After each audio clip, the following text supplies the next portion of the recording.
তো বিশ্বনবী একদিন ফজরের সালাত শেষে লুকিয়ে লুকিয়ে মক্কার সবচেয়ে বড় বক্সার চিনেন তো, তিনি মক্কার সবচেয়ে বড় বক্সার রুকানার কাছে চলে গেল। যে বলল, রুকানা আসলিম তাসলাম, ইসলাম মানো শান্তিতে থাকবা, দুনিয়ায়ও থাকবা আখিরাতেও থাকবা, সুবহানাল্লাহ পড়ে।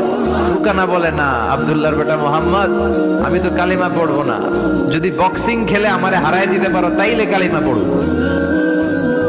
বিশ্বনবী বললেন, আমি তো বক্সিং খেলি না রে বাপ। রুকানা বলল, তাহলে আমিও কালিমা পড়ি না। বিশ্বনবী রাজি হলেন। অবশেষে ভাবলেন, আমি বক্সিং খেললে একজন যদি জাহান্নাম থেকে জান্নাতি হয়, বক্সিং খেললে সমস্যা করি। কি রহমতের নবী, কি অ্যাটিটিউড, কি পজিটিভনেস, কি প্রোঅ্যাক্টিভনেস, অলওয়েজ প্রোঅ্যাক্টিভ। সব সময় ইতিবাচক চিন্তা করতেন। নেতিবাচক চিন্তা কারে বলে বিশ্বনবী জানতোই না। সুবহানাল্লাহ পড়েন। বিশ্বনবী রাজি হলেন। এবার বক্সিং খেলার পালা। রুকানা হাফ প্যান্ট পরে গায়ের মধ্যে জাইতুনের তেল মেখে এভাবে লাফাচ্ছে। আপনারা রেসলিং খেলা দেখছেন? তেল মেখে পজিশন নেয় মারার জন্য প্রতিপক্ষকে। তো বিশ্বনবী তার পজিশন নেয় না, বিশ্বনবী দাঁড়িয়ে আছে। রুকানা বলল, মোহাম্মদ, আমি লাফাচ্ছি, তুমি লাফাও না কেন? তুমিও লাফাও। বিশ্বনবী বললেন, না আমি লাফাই না, কারণ আমি সেলাইবিহীন লুঙ্গি পরি। সেলাই ছাড়া লুঙ্গি পরে যদি কেউ লাফায়, বাতাসে সতর খুলে যাওয়ার সম্ভাবনা আছে না নাই? কি লাজুক নবী ছিলেন, কেউ বিশ্বনবীর লজ্জাস্থান জীবনেও দেখে নাই। এবার মারামারির পালা।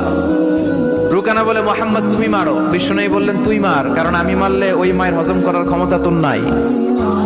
বিশ্বনবীর এক হাতে জান্নাতি 40 জনের শক্তি ঢুকায় দিছে কে? তো বিশ্বনবী মাইট দিলে এটাও হজম করতে পারবে? কথা কর, পারবে না। এখন রুকানাও মারে না, বিশ্বনবীও মারে না, খেলাও শুরু হয় না।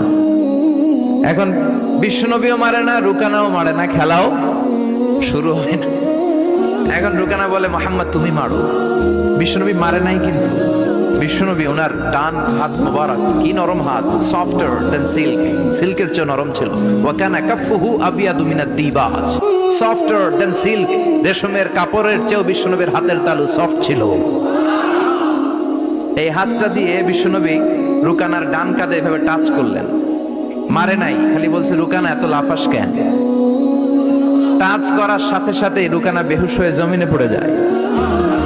সবাই তো অবাক, ঘটনা কি, ঘটনা কি, কি মিরাকেল, কি অলৌকিকত্ব। পানি ঢেলে রুকানারে হুঁশ ফিরানো হয়েছে। সবাই বলে, রুকানা তুই তো অনেক বড় পালোয়ান, আব্দুল্লাহর বেটা মোহাম্মদ ঘুষিও দিল না, লাথিও মারলো না, বেহুশ হইলি কেন? রুকানা বলে, আরে তোরা তো দেখোস নাই, তোরা দেখেছিস মোহাম্মদ হাত দিয়ে ধরেছে, আমার মনে হয়েছে বিশাল পাহাড় এসে কাঁধে চেপেছে।